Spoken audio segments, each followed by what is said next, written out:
Happy Thursday, Fertility Tribe. I'm so excited I get to come together with you every week and talk about these health-related fertility topics. Thank you for joining me, Darcy. How are you, darling? Pretty good. Hey, darling, you've got your hair braided. I like this. I Yeah, and I also cut my bangs and they're kind of short, which is why I pulled it back. So. I like this. I think I'm going to do this tomorrow in our Pachamama circle. All right. I'm going to come in as the warrior woman. All right. This is Cool. exciting. Yeah. You've inspired me to do a braid. How's your week been? How's your week been, honey? It's been good. I've been settling back at home with Steven, just trying to live the simple life. So it's been good. It's great. I'm excited. I get to have a little session with you tomorrow. Going over your touch. I Ted. know. I know. I know. I'm excited. Don't be I am afraid. too. It's Yeah, okay. because it's just information is power. Do you know? It's so Hmm. beautiful. Ryan, Yeah. welcome. Ryan, welcome. Maybe just turn your camera on and say a little hello to us. Don't be shy. Maybe, maybe not. People aren't as confident as you, Darcy, but you know, you're here every week, and that's what I love about you. It's your confidence. You inspire others to come forward and to reveal themselves. Here we go, Ryan. You're going to say hello? Hello. Oh, there we go. There we go. Yeah, sorry, I was having some technical problems getting the camera turned on. That's great. So, how's everybody?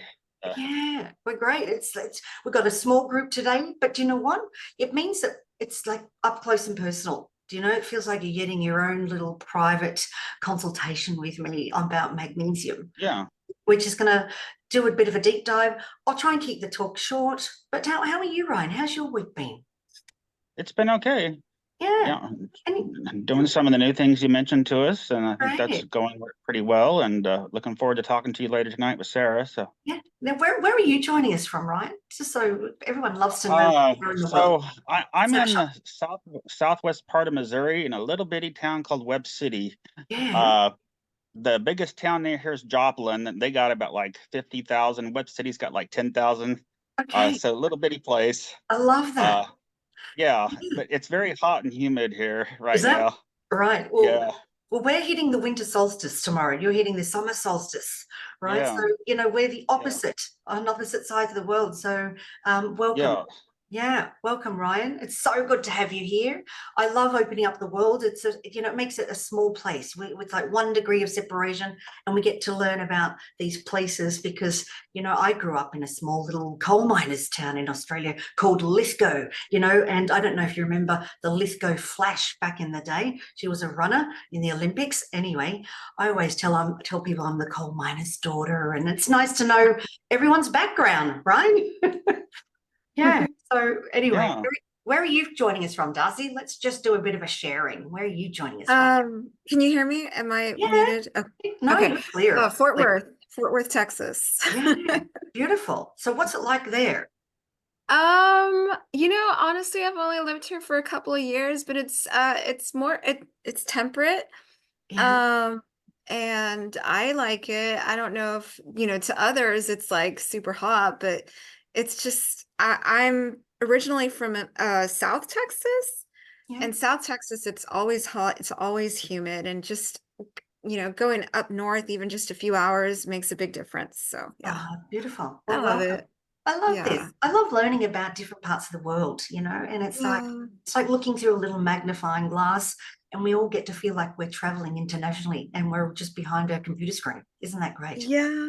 I Yeah. can show you my backyard one of these days. It's just like I my love place that. to go where I I love, just like meditate. And I yeah. think just like the brush, like the trees and everything, it's just so different from what I grew up with, and it's very calming and relaxing, and I like it. So maybe I'll give you a little glimpse of that one of these days. Maybe we could have a little session and we look out each other's window and we can Yeah. share. Yeah, we'll do that one day. All right. Well, Cacao ceremony. Yeah. darling, so let's make a start, and I'll just get you to mute yourselves while I do the talk, and then we'll open up the Q&A and you can ask me your questions. All right, so stick around to the end. I will get you to, try and unmute and turn your video back on. But yeah, I'm just going to I'm going to jump into this talk on magnesium. How do you know if you have a deficiency, the benefits of magnesium, and everything you need to know about this vital mineral. It's amazing. It's one of my favorite supplements, and also I'm also a big advocate for food, as my patients know, so I will be talking about where we can find it in food sources. But let's just jump in and explore why do we need magnesium. We need it, and we need it for your body, and most of us have a lack thereof, and and it's involved in about nearly every one of your cells functions. So, and that plays a big role in fertility. So if you think about it, it's it's the fourth most common mineral in the body. It's involved in about 300 enzymatic reactions in the body. Now, it's primarily stored within the bones. And so, it's your bone density, all right? So people that have osteoporosis generally do have a depletion of magnesium. So because it is primarily stored in the bones, but it's also found in the muscles, it's found in the soft tissues, it's also found in the red blood cells. Now, what does it support? So what does it do and what does it support? So it supports your energy. We need it for our energy. We need it for our bone health. We need it for our heartbeat, a steady heartbeat.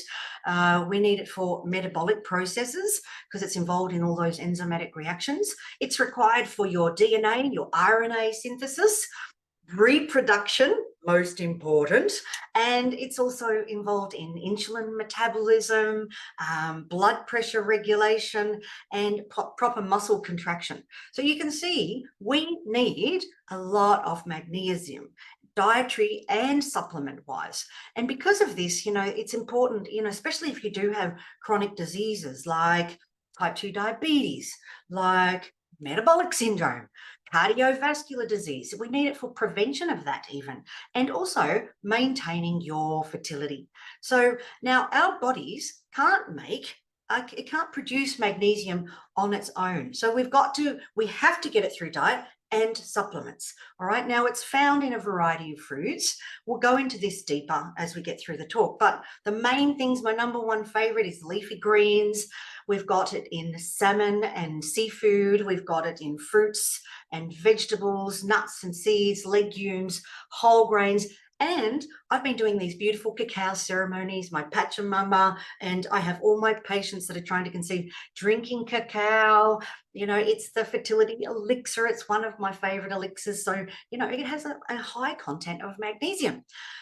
If we look at the stats, all right, so around 50% of people in the US and Europe, and that includes Australia, have inadequate magnesium, and they don't get enough from their diet alone, which is why, I'm a big advocate for supplementing it, as well as, understanding what the dietary sources of magnesium is. And if we look at why is it?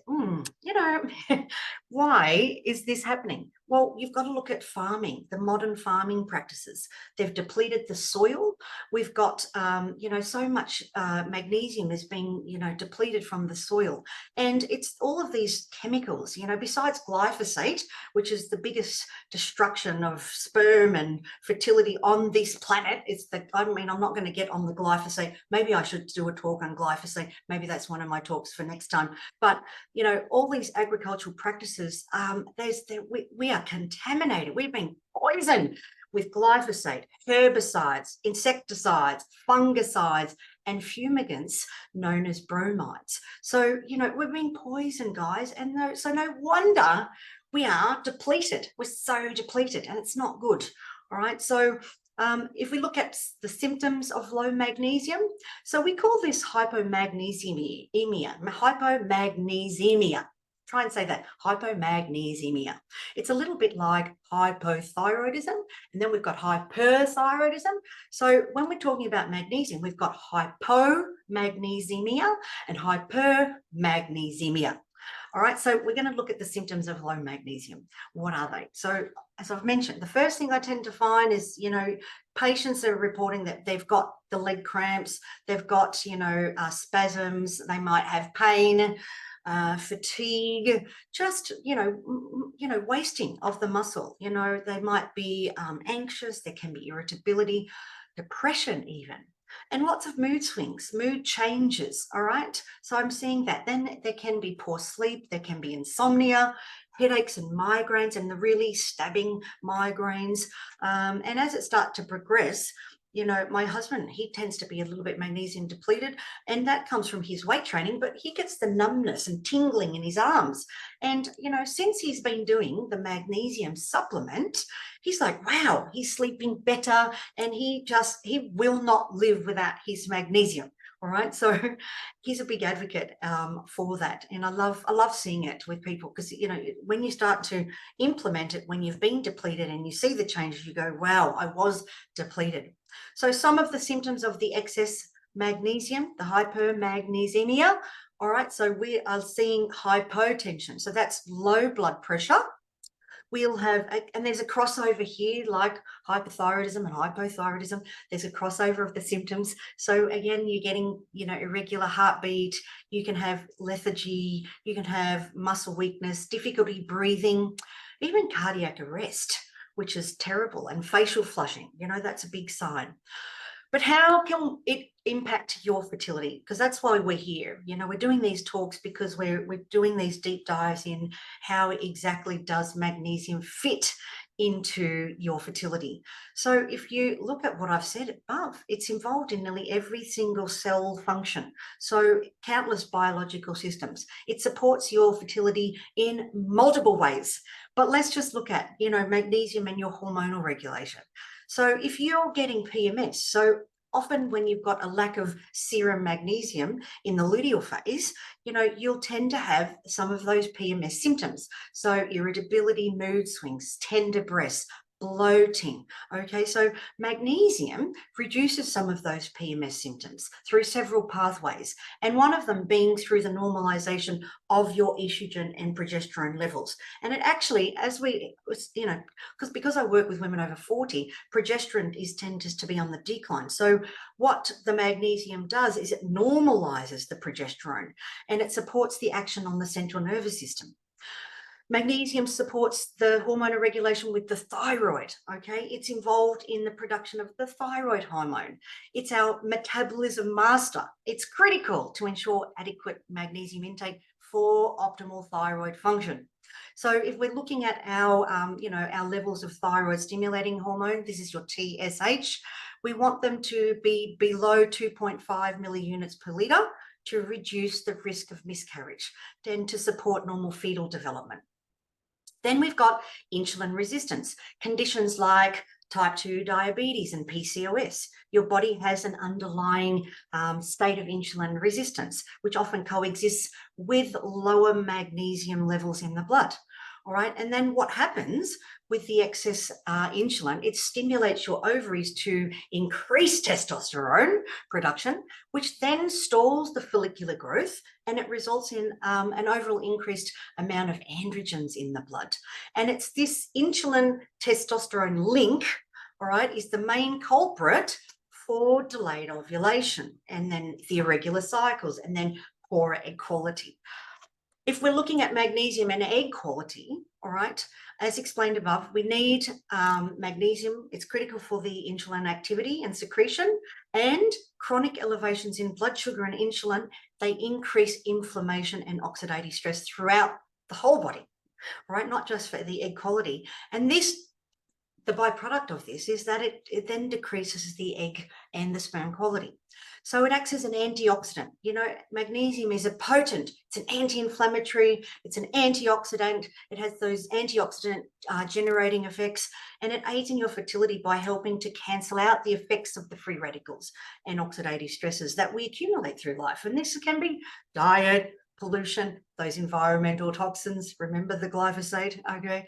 So we need magnesium to help us remove those toxins. We need it for ATP production at a very basic level. And this is just keeping it really basic. The more energy that we have available to our cells, the better they perform. Well, that makes sense, doesn't it? That's very logical. As magnesium is a cofactor in the multiple steps in converting the food we consume to ATP, we need to have adequate levels of magnesium, because then if we don't have that, then it's going to affect those good quality eggs and your sperm. And then lastly, stress. If you're undergoing any fertility treatment, which is undeniably stressful, even if you're trying to conceive and you've been trying to conceive for some time, stress gets in the way. And we can have emotional stress, physical stress, chemical stress, and it affects our body to, what happens, our body will mobilize and it will excrete the intracellular magnesium at an increased rate to combat stress. So, when the stressor becomes long-term, which eventually depletes, it depletes that reservoir of magnesium to call on. And then you get that hypervigilancy and you get that central nervous system activity. And, then we're prone to the irritability, the fatigue, the anxiety, the sleep issues, the headaches. You see, it's this flow-on effect. So we want to plug the gaps. So there are many, many forms of magnesium. So we're going to talk about the types and benefits that are available. Each has its own characteristic and benefit, and there are certain types that are suited for specific health goals and needs. Not everyone will have constipation, not everyone will have headaches, all right, not everyone will have gut dysbiosis or insulin resistance. So I'm going to talk about the most common forms, and I'm going to go into 9 common forms of magnesium that you can look at. Perhaps, you'll get a light bulb moment, a little red flag, and you'll go, right, I need the magnesium glycinate. So magnesium glycinate, it's my #1 favorite. Sometimes it's pronounced bisglycinate, but, magnesium glycinate, it's considered probably the best form because in terms of its absorption, it's gentle on the tummy, it promotes relaxation, it's good for sleep. So I actually sell magnesium glycinate in my store on the, you can look at that store, drfionatasoni.store, and the magnesium glycinate that I sell contains 275 milligrams of magnesium. It's fantastic, which is why I sell it. It's the #1 form of, it's just absorbable, it's gentle, and it supports your fertility.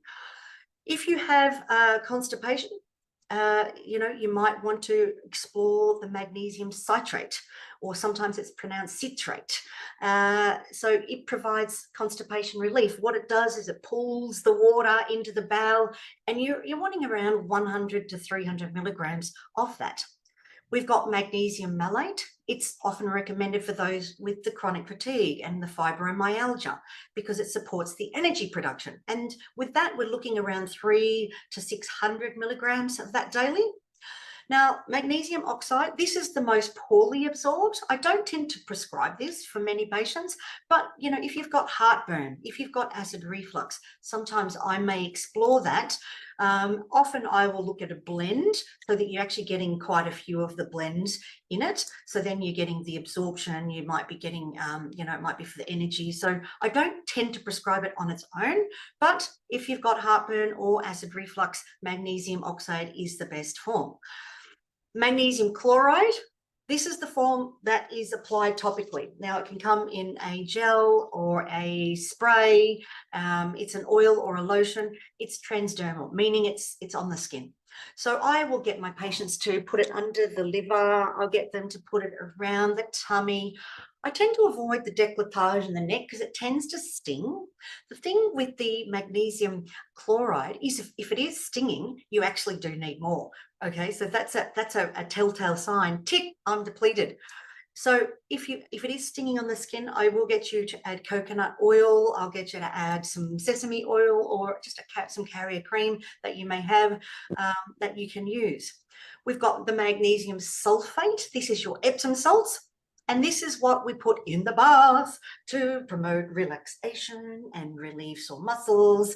And I try and get all my fertility patients to be soaking once or twice a week, sometimes every second day, especially if you're fatigued, stressed, not sleeping. And it's great to set up sleepy time, as part of a sleep protocol. So if you're doing it in the bath, you know, we'd want a tepid bath. This is the Goldilocks zone. We don't want a hot bath or a cold bath. We want the Goldilocks bath. It's the tepid bath, not too hot, not too cold. So it's about 1 to 2 cups, or it's the 500-gram box, and you can put the whole box, 500 grams, in the bath and soak and enjoy. We've got magnesium L-threonate. This one I really love. It's great for cognitive benefits. So, you know, improving memory. I like this for my older patients, you know, about 1,000 to 2,000 milligrams of this. It's great for age-related memory loss. So things like Alzheimer's, even ADHD, dementia, depression, anxiety. So it's got memory learning, it's got neuroprotection, it crosses that blood-brain barrier. So you don't need to take this one with food, and it enhances that synaptic plasticity and density. So the magnesium L-threonate, it is fantastic, you know, and often I'll use that in a blend. Magnesium taurate, this one is combined with taurine, and it's a combination of magnesium and the amino acid taurine. So it's absorbed easily by the body. It's often used to support cardiovascular health, and it's very calming. Taurine is very calming. So about 125 to 500 milligrams per day of that. Lastly, we'll look at magnesium orotate. So this one is also a combo. It's a combination of magnesium and orotic acid. So it helps you absorb the magnesium. It's often used with my you know, high performing athletes. So it's for their heart health. It's not something I typically prescribe often, but I do work with world champion bodybuilders and runners and Olympic swimmers. And so, you know, I have to take into consideration what your needs are. So not everyone gets the same form. I hope that's given you some understanding that there are many forms of magnesium. You've just got to make sure you get the right one. So who should not supplement with magnesium? This is a big thing. You know, if you've got diabetes, heart disease, or kidney disease, it's really important that you are under the guidance of your practitioner or your consulting doctor, so that they can make sure you're on the right amount and the right version. Okay. Also, if you're taking any the following medications, such as antibiotics, high blood pressure medications, some muscle relaxants, spironolactone, or some potassium sparing diuretics. Also, last thing with the thyroid medication, so if you're on your L-troxin, levothyroxine, NB thyroid, you want to make sure that you're taking your magnesium about 2 to 4 hours after, because it's going to interfere with the absorption. So how do you know? How do you know if you're getting enough magnesium? This is where I rely more on your symptoms, because it gets a bit tricky, because it's in the bone, and the body, it moves, it shape shifts, you know. So just say you're depleted in the bone, it'll take from the blood, you know. There's the majority of the magnesium is in the skeletal muscle, about 60%, but intracellularly we've got, that's in the soft tissue and the muscle, that's about 40%. There's only 1% found in your serum and your red blood cells. So it gets a bit tricky when we're trying to do bloods and you know, test your serum. So for this reason, I tend to test your red blood cell magnesium levels, and this will assess your, you know, your total body magnesium. So that's one way to do it if you really kind of, okay, I want to get some results, and some of my patients really want structure and they want evidence-based information. So yeah, go for your red blood cell magnesium levels, and we're looking typically between 4.2 to 6.8 milligrams per deciliter. All right, we want, for fertility, we're aiming at the higher end of this range, but to look for that. Okay, do I need more magnesium? Well, yes, I think everyone needs to supplement it. This is one supplement that I have all of my patients that are trying to conceive, they get a version of it somewhere. And, you know, often you'll find that it is in your PreConception multi, a smaller dose of it, but we're typically looking around 300 to 400 milligrams per day. And again, like I said, it's dependent on factors like your age, your needs, your lifestyle, your medications, and your concurrent health conditions. So groups who may require more magnesium. So if you've got a diet that's high in calcium, sodium, and protein, you'll need more magnesium. If you know that you're not getting nuts and seeds, whole grains, legumes, leafy greens, fruit and vegetables, if your diet, if your diet's not good, so that's where you need to supplement. If you're drinking a lot of caffeine and alcohol, you will need to supplement magnesium, because it just robs all those minerals from your bone and your density and your fertility. So if you're taking medications like PPIs, diuretics, certain antibiotics, clearly if you're pregnant, I have all my pregnancy patients on magnesium. If there's really chronic emotional stress or physical stress, then yes, you're going to need to take magnesium. And then with your health conditions, as I've mentioned, diabetes, cardiovascular disease, malabsorption disorders, insulin resistance, osteoporosis, kidney disease, all of these things, you're going to need it, but you want to be under the supervision of a doctor or a practitioner that understands how to prescribe it. Now, we're just going to finish a little bit with food sources. So I like to go through a wider range of, the plant sources and, protein sources. So if we look at, your pumpkin seeds, 2 tablespoons is about 156 milligrams of magnesium. We've got chia seeds, almonds, spinach, boiled, a cup of that, 78 milligrams of your magnesium. All right. Cashews, black beans. So half a cup of black beans is equivalent to 60 milligrams of magnesium. Edamame, cooked, half a cup is 50 milligrams of magnesium. We've got potatoes, brown rice. Okay, so, look at your whole grains, amaranth, buckwheat, brown rice, oats, millet, barley. Amaranth probably has the most. So 1 cup of amaranth is equivalent to 160 milligrams, whereas all the others are around the 60 milligrams per cup. Okay, but yeah, focus on your whole grains, your beans, your bananas, salmon. Okay, so salmon, 3 ounces of that is 26 milligrams of magnesium. Chicken breast, 3 ounces of that is about 22 milligrams. And quinoa, I love quinoa. It's a seed, but it's a whole complete protein, 118 milligrams per cup cooked. So you can see we've got a variety of foods, and we want variety of sources of foods. I mean, that's the big takeaway. Diversity with fertility, and also we want, this helps your microbiome, this helps your estrogen. So, magnesium sources, try and get them from a variety of sources, and just tap into the supplement that you may need. So thank you. I'm going to now open up the Q&A. So if anyone would like to ask me a question, feel free. Anusha. Hi, Fiona. Hi. Hey. Hi. How are we? So, since my thyroid has shot up to 68, and then the last checkup after a week I did, it is still 48. I don't know why that went after my failure of my first IVF.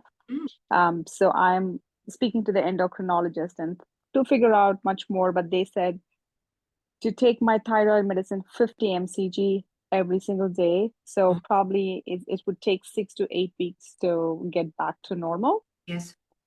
My question is, has anybody had this kind of an experience, or because something it's new for me? Yes. And secondly, the magnesium aspect is I'm taking like 2 to 3 grams before I go to bed after my dinner. Yes. And I'm taking my prenatal for lunch after my lunch. And then I do take my thyroid in the morning. I don't take any medications with thyroid, just breakfast after an hour or so. But I do the one which you told me, the lemon and apple cider vinegar, right, after my thyroid thing. Yeah. Do you have any suggestions for this? Okay, so if I have had a patient, she came to me, her TSH was 19. Yours is up in the 60. I haven't had it that high, but I've had it, just around the 20 mark. And within 6 to 8 weeks, taking 50 micrograms of levothyroxine, it was back under 2. So, okay, yes, I have seen it work, and it works very quickly. So literally, I would take the medication because we want to get you back in range. You know, we want to understand the side effect of the medications that you were taking. So that's where it would be a review with your IVF doctor to go, how did it stimulate your thyroid to become so underactive? What medications? So the protocol might need to be addressed with the IVF doctor and the endocrinologist, because something's happened through that IVF process that's really made you depleted. So magnesium, are you taking that, did you say? I'm taking in the night like 2 to 3 grams, Okay, like great. half a teaspoon. Great. Perfect. Excellent. Yeah. Okay. Yeah. So you've got a good treatment protocol. I often recommend that you can do your morning ritual, you know, your 6-ounce glass of water with your lemon water, apple cider vinegar. It can help increase your medication absorption. So you can take it with your medication. You can take that one with the medication. That's what I'm doing. I've been regularly doing that. Yeah. Good girl. Yeah. So Okay. yes is the answer. I have seen it come with those high levels back into range. So keep the faith. You know, hang in there. Just because see what happens too. You have this process. You think you're doing everything right. Things just go, oh my gosh, what's going on? And you lose momentum. You lose faith. So it's about coming back, trusting your body, because you've been there before. And everything was in balance before you did your IVF cycle. So your body knows what to do. It's about reducing your stress around it. Okay. So I would be doing Thank a you, lot of breath work as well. Breath work is so powerful. Remember the breath work I've taught you, even the lower diaphragmatic breathing. Because if you can learn, I call it, you know, the vagus nerve. It's one of the most powerful, you know, one of the 12th cranial nerves, but it's in Latin, the vagus means wandering. Because it goes, it, you know, stimulates our facial expression, the way our eyes blink and open. You know, it goes through our intestines, liver, spleen. Right, you can see that this vagus nerve, if we can learn to activate it, right, I call it grace under pressure.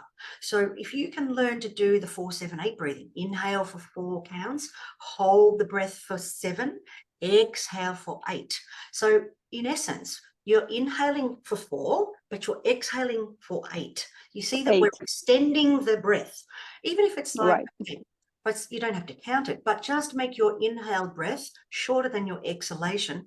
Pause. It's in the pause that we turn on the vagus nerve. We activate your parasympathetic nervous system. We activate the vagus nerve. I'd be doing a lot of breath work, Anushya. Yeah, the breath is powerful. Okay, sure. I'm doing right now. I'm actually focusing on doing it in the morning, the breath work, as soon as I wake up, and also in the evening once I'm coming back after work. And after dinner, I'm going for a walk. At least all this will help to bring my thyroid back in normal. All my advice to you is trust the process. Trust the process. Okay. Trust the process and trust in your body. The 50 micrograms is actually a low dose, so will bring you back into balance very quickly. And then you'll be like, yeah. When it does come back into balance, can you jump on one of these live streams so we can hear the result? Because people like to see your progress, you know? Yeah, definitely. Shift, yeah, please definitely. share. Because often, you know, when we're on these calls, we often bring our problems here, but I want you to bring your brags here too. Bring your wins. Right. All right? Yeah. Okay, we're with you. Absolutely. We're with you in spirit. Thank you.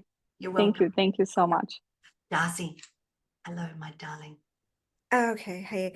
Okay, so my question also has to do with I guess the hormones involved.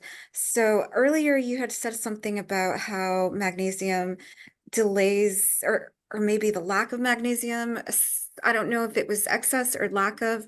It delays ovulation. And so my question is, which one is it? And then also, what's considered delayed ovulation? Like what day in the cycle is considered?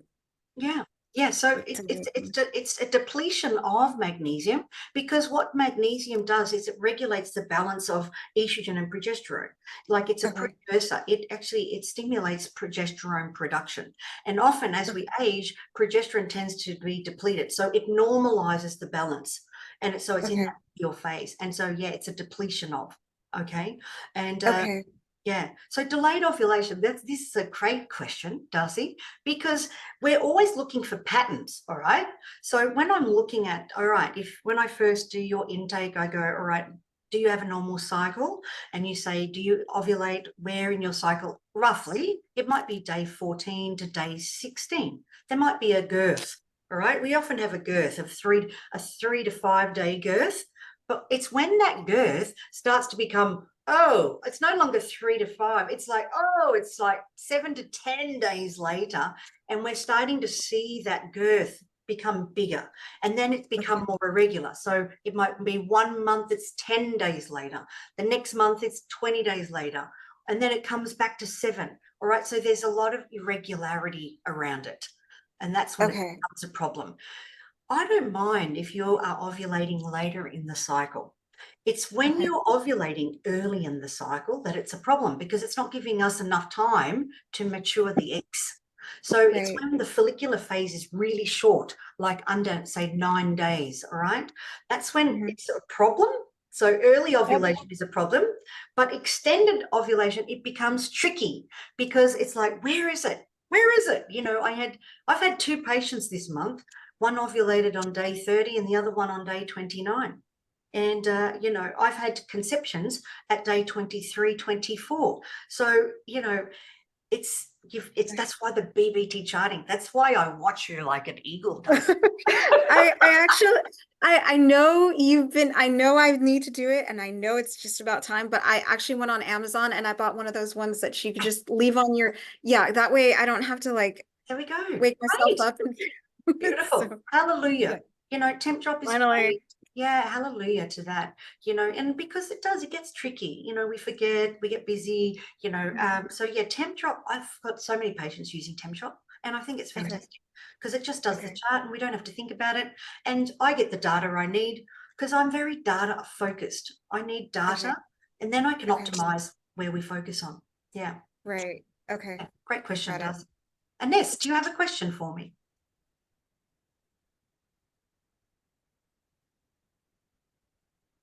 No. Yes. There we Well, go. I Hello. literally just got home like 2 minutes ago. But yes, I will ask a question. Okay. Yeah. So I've been I'm a little overweight, and I've been thinking about doing a cleanse. Yep.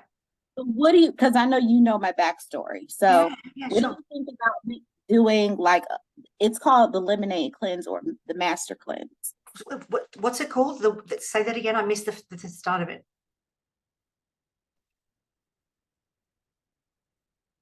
We're breaking up. I heard lemonade cleanse. I'm just not sure if that was it. Is it a lemonade cleanse? Is it a lemon cleanse? So there we are. We don't have a great solid connection. And was it a lemonade can you tell me what it's called? Lemonade cleanse. What does it involve exactly? Can you give me the structure of it? So it's fresh organic lemons, water, cayenne pepper, and maple syrup, or either maple syrup or molasses. And then in the morning you do like a salt water flush. Okay. So the salt water flush is like Celtic salt and water. Okay. So from my experience with these cleansers, what they tend to do is you might be losing a lot of fluids, but, you're increasing your body fat. So when you've got PCOS type things, what happens is you actually are going to gain more body fat, which is going to increase your weight distribution. So I don't recommend starvation. I don't recommend these types of cleansers. I'm all about whole foods, cleansing with, I can give you a liver detox protocol, which is better for your fertility. We want your hormones regulated, right? And hormones need a steady supply of nutrients, and they do need certain things, right? And when you're actually just going into I guess we call this more of a fast, right? The lemon detox cleanse. This is more of a fasted detox. It's not suitable for fertility, and it will increase fat stores. So I don't recommend this for you. I'm more than happy. I was wondering, because you know how the cold situation with me. Yes, that's right. Yep. But then I was thinking, but it has the cayenne pepper in it. So then I was thinking, well, maybe it'd be okay, but Yeah. you know, Well, I don't. there's aspects of the cleanse that is good, right? And that's part of the lemon ritual, right? You start with, this is what I've always promoted in fertility. You start with your 6-ounce glass of water, your lemon, you can add your pepper, your cayenne, all right? Lose the maple syrup, less sugars for you. And there we go. Start the day, and it's going to set up your digestive enzymes. It's going to help with the liver, like detoxification of all the, the organs. Like when you wake up, the first thing your body craves is some water, for your blood pressure, for all your organs. So it's a great way to start the day, but not to just stay on that all day. Because how many days is it for? 10. 10. Oh, dear Lord. No, is the answer. Okay, thank you. Okay, you're welcome. You're welcome. Okay. And also, Ines, what I'll do is I will send you a liver supporting protocol and a detox protocol that is much safer and healthier for your fertility. All right. Okay. Are there any questions from you, Ryan? Perhaps you may have a question. Yeah, so you said to work with your practitioner on, the magnesium. But as you know from meeting me last week, my practitioner is all about the pharmaceuticals. Yeah. So, if I were to mention magnesium to him, I don't even know if he would Yeah. give me Well, any this kind is of where, helpful information, yeah. Uh, So this is where, Ryan, you're in great hands because I've got you. And I tell you, Okay. we've only started our consult. So I'm going to go through all your medications, and we're going to see which Okay. version is the best for you. I've already got my eyes on which one I want for you. All right. Okay. And I think that's going to Good. be a part of our protocol. All right. Magnesium, because it's, when you're taking a lot of meds, it depletes all these minerals out of your body. And also, there's been issues of stress and trauma. Okay, so we're going to support that with the magnesium. Like it's amazing. It really is. I just almost bow to magnesium because it's just, I think everyone needs to know more about it, which is why I gave it its own topic this week, because it's just so powerful and it can help so many people, not just in the fertility niche. But for you, we can apply it to, sleep and energy levels and all these medications that you've been taking. So we're going to do that. I'll review that for you. Okay. All right. Thank you. You're so welcome. Darcy, do you have any more questions, perhaps? Is there any more questions?